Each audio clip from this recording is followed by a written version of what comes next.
Buenas noches, gracias por continuar conectados a la señal de Canal 13 para acompañarnos en estas conversaciones nocturnas que tanto disfrutamos hacer. Estamos en vivo a las 8 de la noche con 3 minutos. Soy Ernesto Rivera. La brecha en el acceso a la educación pública de calidad es hoy uno de los mayores peligros que enfrentamos en Costa Rica. El drama que vive casi medio millón de niñas y niños es que están desconectados de sus escuelas o no tienen computadora o no tienen tableta para enlazarse virtualmente con sus maestros y maestras. Esta brecha educativa es una verdadera bomba de tiempo que va a estallar cuando esta generación que hoy está en edad escolar tenga que incorporarse al mundo del trabajo sin tener las competencias mínimas para acceder a un empleo de calidad. Para conversar sobre posibles aportes y soluciones a este drama, invité esta noche a la diputada Yorleni León, quien impulsa un proyecto de alfabetización digital. Buenas noches, diputada León. Bienvenida a Costa Rica Noticias. Muchas gracias, don Ernesto. Me da muchísimo placer el estar con usted compartiendo en este espacio y sobre todo hablando de un tema tan relevante para este país como lo es la alfabetización digital. Diputada León, distintas fuentes, Estado de la Educación, el propio Ministerio de Educación, han descrito el panorama como muy duro, durísimo para los estudiantes, sobre todo los estudiantes de zonas pobres y de zonas rurales. ¿Cómo describiría usted la situación que viven estas familias hoy? Bueno, vamos a ver, yo las describiría como familias donde sus hijas, sus niñas y sus niños están quedándose sin oportunidades para poderle hacer frente a los trabajos del futuro. Los trabajos del futuro son trabajos eminentemente tecnológicos, para lo cual se requiere una serie de habilidades que solamente con ese acercamiento desde muy pequeños y guiados a través de un proceso de enseñanza y aprendizaje se logran aprovechar al máximo. Lamentablemente hoy estamos nuevamente aferrados en tener dos Costa Ricas, la Costa Rica donde esas posibilidades sí se pueden dar para algunas familias y en buena hora que se dan en ese momento para algunas familias, y la otra Costa Rica donde no se dan esas oportunidades, pero además nos negamos una y otra vez para que esas oportunidades se puedan brindar. Y aquí estoy hablando particularmente de aquellas familias cuyos recursos son muy escasos, que les impiden entonces poder tener acceso a la tecnología, llámese la conexión, llámese los equipos, esa guía para que pueda estar acompañando a sus hijos, sino también comunidades donde son tan alejadas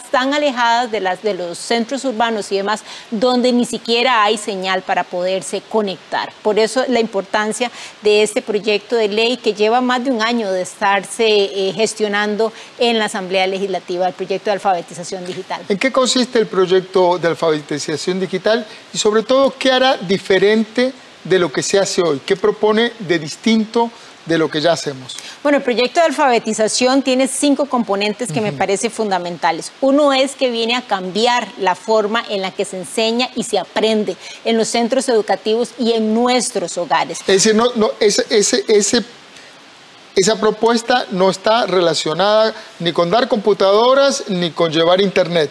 No, esa propuesta está dada en términos de poder conectar los más de 4.000 centros educativos que nosotros tenemos en nuestro país y poder convertir esos centros educativos enlazados en una supercarretera. Una carretera que entonces le va a permitir al Ministerio de Educación Pública el poder establecer ahí contenidos académicos que permitan entonces mejorar ese proceso de enseñanza-aprendizaje. No solamente mejorarlo, sino también acercar a los estudiantes a ese proceso de enseñanza-aprendizaje. No es lo mismo aprender en una pizarra como lo hizo usted o como lo hice yo en algún momento de la vida, a aprender con una computadora, haciendo tours virtuales, viendo el relieve desde Google Maps, donde yo puedo ver el relieve del patio de mi casa o del centro educativo en el que yo estoy. Son cosas completamente diferentes. Entonces, uno de los aspectos más importantes que tiene este proyecto de ley es que permite eso, permite cambiar ese proceso de enseñanza y de aprendizaje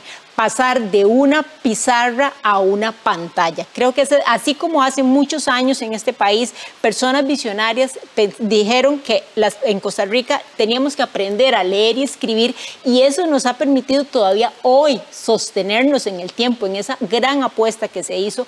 Esa eran ya los tiempos para esta otra gran apuesta, y es pasar de esa pizarra a esa pantalla y permitir entonces poder tener un mucho mejor y enriquecedor proceso de enseñanza-aprendizaje. Ese es un aspecto que tiene el proyecto de ley. El otro aspecto importante es que le permite a las personas entonces generar esas habilidades que son necesarias desde el punto de vista productivo, desde el punto de vista educativo y desde el punto de vista del aprovechamiento de las tecnologías. Las personas necesitamos que nos guíen, que nos acompañen y que esos procesos sean seguros además. Bueno, esto es posible hacerlo a través de este proyecto de ley con algo que hemos denominado la alfabetización digital.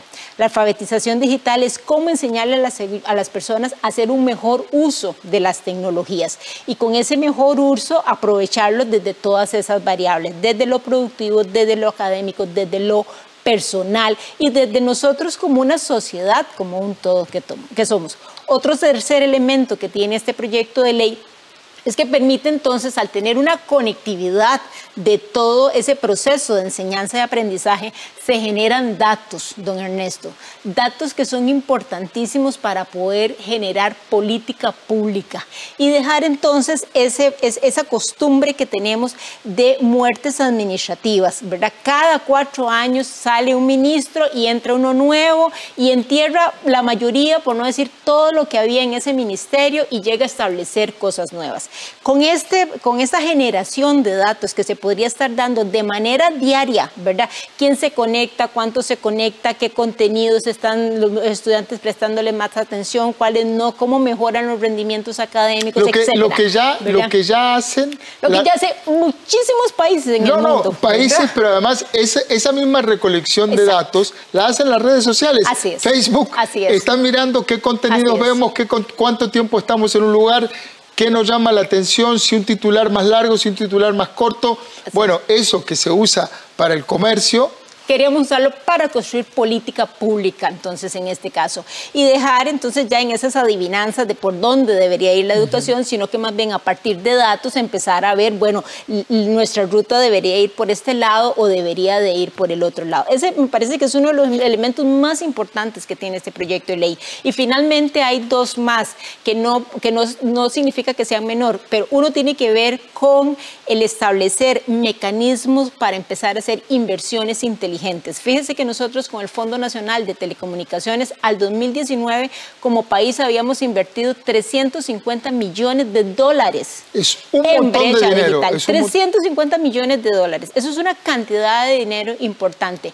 Y teníamos 514 centros educativos conectados con esos recursos, a pesar de toda la realidad que hemos descubierto luego de esta situación de la pandemia. Entonces, con el proyecto de ley se establece que los recursos que se vayan a utilizar para los diferentes programas y proyectos que se ejecutan con este fondo, tienen que haber evaluaciones de impacto. ¿Qué está pasando con esa tecnología que le estamos dando a las personas? ¿Realmente las estamos logrando movilizar socialmente? ¿La gente está mejorando sus capacidades, sus habilidades, sus herramientas en términos de aprendizajes y demás?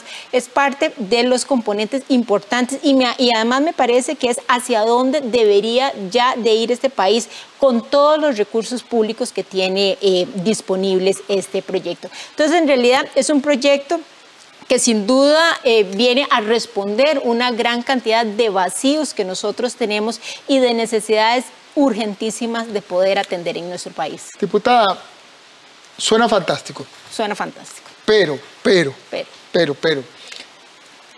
Aquí el país ya tenía un plan para achicar la brecha digital. Se le había asignado a Fonatel, al Fondo Nacional de Telecomunicaciones. Recordémosles a los que nos están viendo que cuando se hizo la apertura en telecomunicaciones, las empresas de telecomunicaciones pagaron un canon. Con ese canon, o sea, con un porcentaje, se armó una bolsa gigantesca de dinero.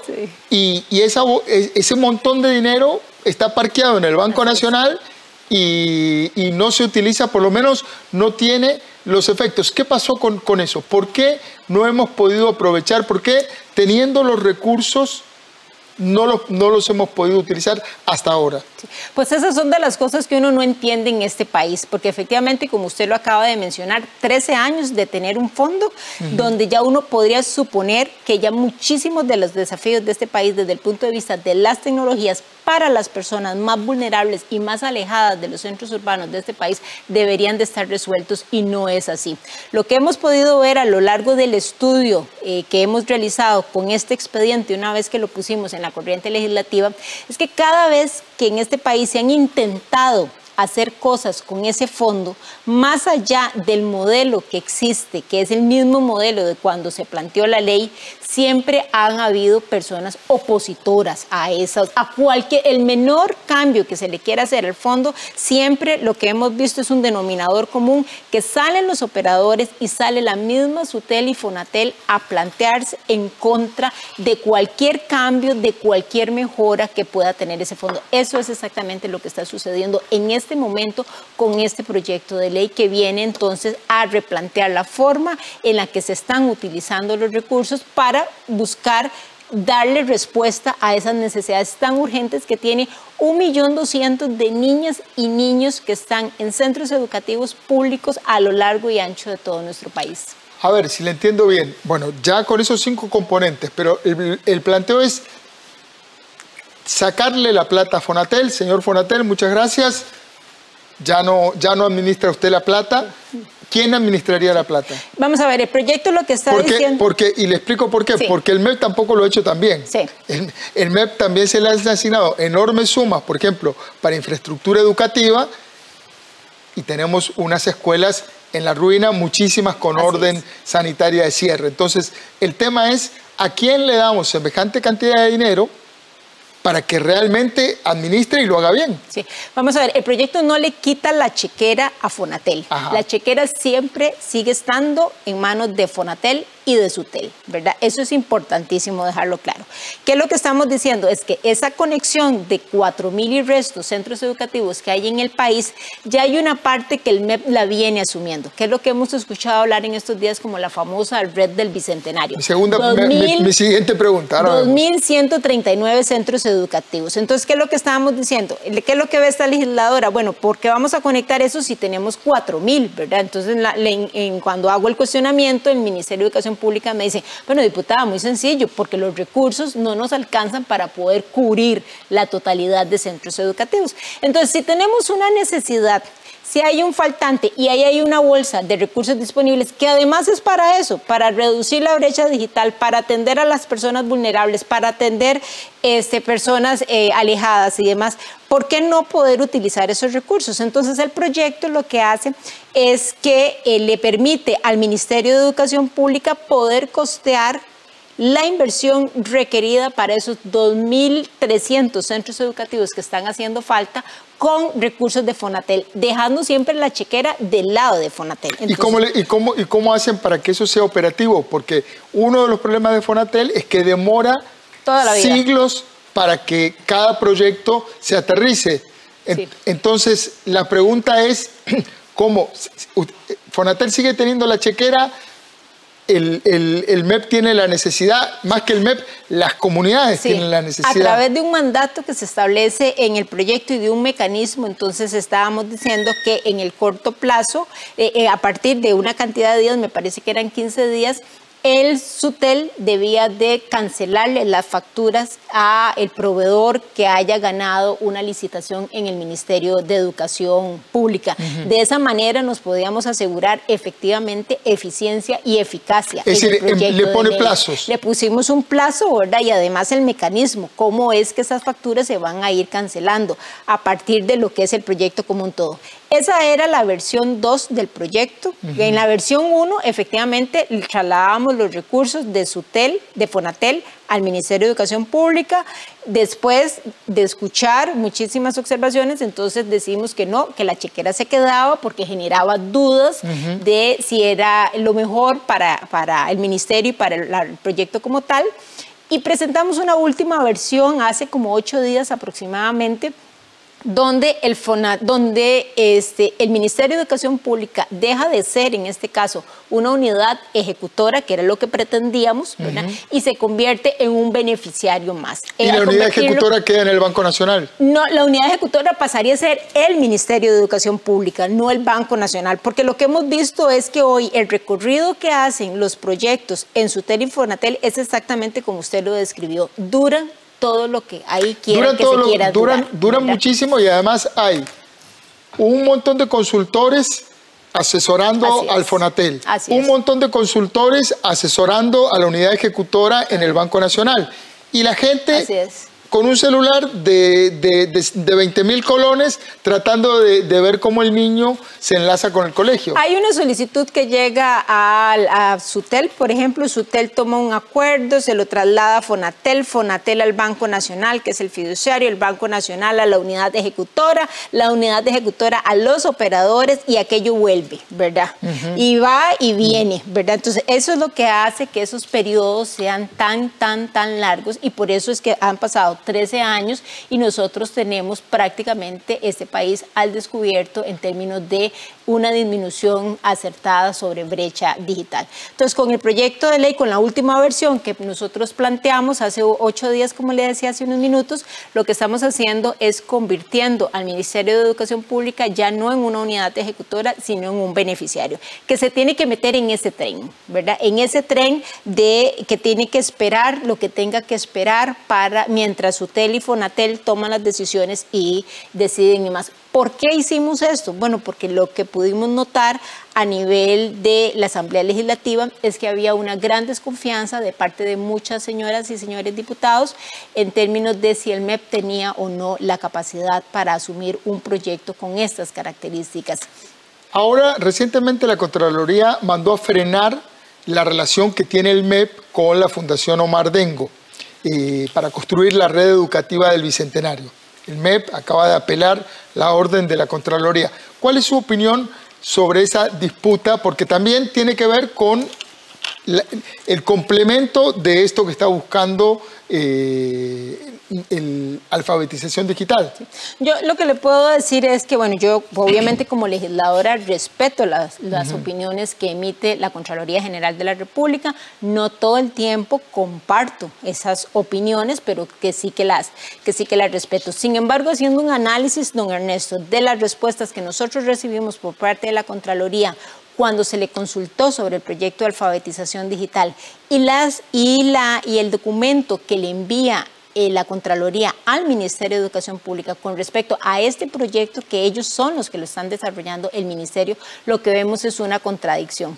Y una contradicción porque cuando se le consultó sobre alfabetización digital, la Contraloría dijo que el Ministerio de Educación Pública no tenía el nivel de especialización requerido para poder atender un proyecto con estas características y que se podría más bien generar una duplicidad.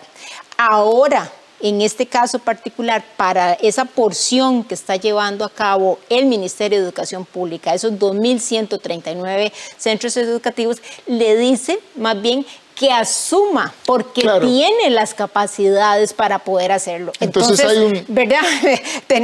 Eso nos generó una serie de dudas que el viernes de la semana anterior, entonces enviamos un oficio a la Contraloría General de la República justamente planteándole esas inquietudes. Bueno, si usted en un oficio dice esto y ahora dice eso, dígame si tiene o no tiene el Ministerio de Educación Pública las capacidades técnicas y legales y demás para poder atender un proyecto con estas características. Y así planteamos una serie de preguntas, me parece que 7 u 8 preguntas que nos surgieron una vez de ver 2 análisis que en alguna medida se contradecían uno con otro. El presidente de la Cámara de Infocomunicaciones, Mario Montero, ha señalado que esta ley, la de alfabetización digital, es innecesaria. ¿Cuál es su lectura de esas críticas? Bueno, vamos a ver, a mí, ¿verdad? Yo no puedo creer que nosotros cuando tenemos 516 centros educativos conectados, podamos pensar que tenemos, y que además han pasado 13 años, que tenemos los recursos para atender esa necesidad y que además tenemos una institución, como es el caso de Fonatel, para atender eso, nosotros nos demos por satisfechos y digamos que no ocupamos un proyecto de ley cuando la realidad nos dice otra cosa completamente diferente. A mí, cuando yo escucho esas afirmaciones, lo que me da es muchísima congoja, muchísima lástima con este país, porque estamos perdiendo grandes oportunidades para poder hacer la diferencia. Hace un par de años yo me acuerdo que vino representantes del gobierno de Uruguay a aprender de Costa Rica sobre tecnologías, ¿verdad? Este proyecto Ceibal que se desarrolla en Uruguay, que es uno de los proyectos más exitosos a nivel del mundo en temas de acercamiento de la tecnología con niñas y niños y con la sociedad en general, vinieron a este país a aprender hace un par de años. Y hoy nos pasan, pero en decenas de cosas, ¿verdad? Nosotros perdemos las oportunidades porque a veces nos quedamos cuidando y cuidamos tanto las pesetas, ¿verdad? Que perdemos, como decía mi padre, los colones. Hay un relevo generacional en el Ministerio de Educación Pública que ya se empieza a dar. Pudimos haber aprovechado ese relevo generacional para entonces incorporar a todos esos nuevos docentes en esta nueva ola que es la ola de la tecnología. Pudimos haber aprovechado todas esas necesidades que hoy son tan visibles para poder encaminar y justificar esfuerzos hacia eso. Podemos aprovechar que tenemos los recursos económicos para hacerlo. Es que nuestro problema no es de recursos económicos, no tenemos que endeudarnos para atender esta necesidad. Los recursos ahí están y están disponibles. Daría la impresión que los recursos están, pero no se quieren utilizar. Pero no se quieren utilizar, ¿verdad? ¿Por qué? Bueno, porque seguimos cuidando un modelo que para los ojos y para la lectura de esta diputada no ha funcionado, y si hubiese funcionado, hoy no tendríamos probablemente esta conversación, don Ernesto, que usted y yo estamos Justamente, sosteniendo. la pandemia no produjo, la pandemia agravó una situación. Y evidenció. Y puso en evidencia una situación que era previa. En esta tremenda brecha digital. Tenemos muchachos en áreas de alto desarrollo, en el gran área metropolitana, que estudian y viven con estándares de Europa Central.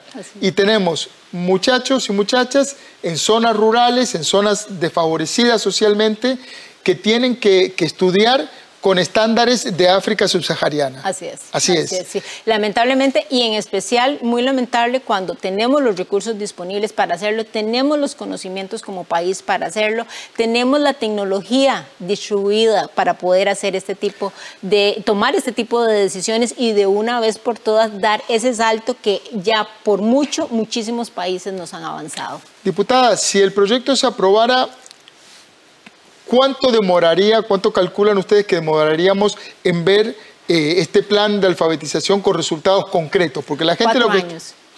4 años. 4 años. 4 años. Eso es, de acuerdo a los cronogramas que se tienen establecidos, más o menos 4 años se tardaría en poder conectar esos más de 4.000 centros educativos que se requieren, en adquirir todos los componentes que también la red como red requiere, en ajustar reglamentos y demás a lo interno del Ministerio de Educación Pública y en hacer todos esos procesos de contratación. Sin embargo, vamos a ver, son 4 años, pero 4 años que nunca van a llegar si nunca tomamos la decisión y damos el paso que hay que dar. Aquí el tema es avanzar. Quizás este no sea el modelo perfecto, no sea el proyecto de ley perfecto, yo no tengo ningún problema en reconocerlo, si hay que reconocerlo. El tema es que es el proyecto que hay, ¿verdad? Todos nos quejamos del serio problema en el que está la educación en nuestro país y de las graves consecuencias que van a tener nuestras niñas y nuestros niños, principalmente los más vulnerables, al no tener ese acercamiento con la tecnología. Pero nadie propone nada, ¿verdad? Nadie propone nada. Mañana es tarde. Mañana es tarde. Mañana es tarde porque estamos condenando a un montón de niños, aún con este proyecto, aún con la mejor buena voluntad, estamos a 4 años de empezar. Así es. Se nos acabó el tiempo, diputada. Muchas gracias. Pero yo quería agradecerle la visita y la intención de ayudar a cerrar esta odiosa y peligrosísima brecha digital que tenemos en la educación pública. Gracias a usted, don Ernesto. Siempre es un placer estar aquí en su Igual. programa. Buenas noches. Muchas gracias. Y gracias a ustedes también por estar ahí, por acompañarnos en estas conversaciones nocturnas. Recuerde, trabajamos para usted. Somos la televisión pública de Costa Rica.